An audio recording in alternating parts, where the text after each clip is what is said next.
நல்ல உறக்கத்தில் இருந்த மீனாட்சியின் உடல் தன் செவி தீண்டிய சிரிப்பொலியில் நடுநடுங்கியது.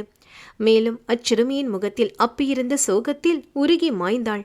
தலையை இடவலமாக ஆட்டி, இல்லை இல்லை இல்லை தாயே இல்லை என தூக்கத்தில் பிதற்றியவளின் முகத்தில் முத்து முத்தாக வியர்வை அரும்பியிருந்தது.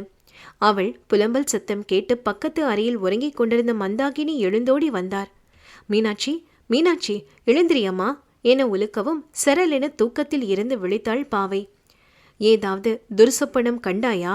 என்னாயிற்று உனக்கு என தன் முகத்தில் சிந்தனை வரிகள் ஓட பேசா மடந்தையாக அமர்ந்திருந்தவளை பார்த்து கேட்டார்.